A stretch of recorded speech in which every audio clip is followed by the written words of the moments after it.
জুলাই পদযাত্রার ২৭তম দিনে নেত্রকোনায় জাতীয় নাগরিক পার্টির পদযাত্রা ও সমাবেশ। শুরুতে সার্কিট হাউসে জুলাই গণঅভ্যুত্থানে শহীদ পরিবারের সদস্য ও আহতদের সাথে সাক্ষাৎ করে দলটি। পরে শহরের মুক্তারপাড়া কেন্দ্রীয় শহীদ মিনার থেকে শুরু হয় পদযাত্রা।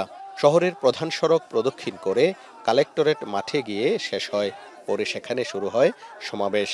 প্রথমেই মঞ্চে উঠে নেতাকর্মীদের হাত নেড়ে শুভেচ্ছা জানান এনসিপির কেন্দ্রীয় নেতৃবৃন্দ। পরে বক্তব্য রাখেন কেন্দ্রীয় নেতারা। এ সময় জুলাই আন্দোলন, শাপলা চত্বর গণহত্যা, বিএনপি ও জামাতের নেতাকর্মীদের হত্যার বিচার দাবি করেন তারা। একই সঙ্গে ক্ষমতার ভারসাম্য রাখতে আগামী নির্বাচনে পিআর পদ্ধতি প্রবর্তনের কথা উল্লেখ করা হয়। যেই দুর্নীতির কারণে মানুষের প্রাণগুলো এভাবে ঝরে যায়, সদর হাসপাতালগুলোতে অব্যবস্থাপনার শিকার হয়, সেই দুর্নীতি বাংলাদেশে আমরা আর ফেরত যেতে চাই না। এমন স্বাস্থ্য ব্যবস্থা চাই যেখানে টাকার অভাবে কেউ চিকিৎসার অভাবে মারা যাবে না। 10 ট্রাক অস্ত্রের চালান আটকের ঘটনায় সাবেক স্বরাষ্ট্র প্রতিমন্ত্রী ও বিএনপি নেতা লুৎফুজ্জামান বাবরের সমালোচনা করেন নাসির উদ্দিন পাটোয়ারি। আমি বাবর ভাইকে সম্মান করি, তারা নির্যাতিত নেতা, কিন্তু আপনার ওই কাজ আমি সমর্থন করি না। কারণ আপনার এই কাজের কারণে বিএনপি ক্ষমতায় আসতে পারে নাই। হাসিনার মতন একজন খুনি ফ্যাসিস্ট ক্ষমতায় এসেছিল।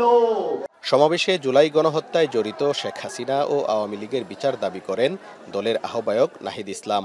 বলেন, নতুন সংবিধানের জন্য একটি গণপরিষদ নির্বাচন লাগবে, যার মাধ্যমে জনগণ তাদের জন্য একটি নতুন সংবিধান তৈরির রায় দেবে।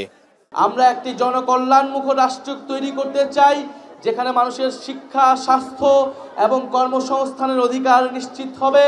নেত্রকোনা মানুষের যে বন্যা দুর্যোগের বেহাল দশা রয়েছে, সেখান থেকে একটা টেকসই সুব্যবস্থা জাতীয় নাগরিক পার্টি করার জন্য, নেত্রকোনাবাসীর সেই টেকসই ব্যবস্থা করার জন্য কথা বলবে।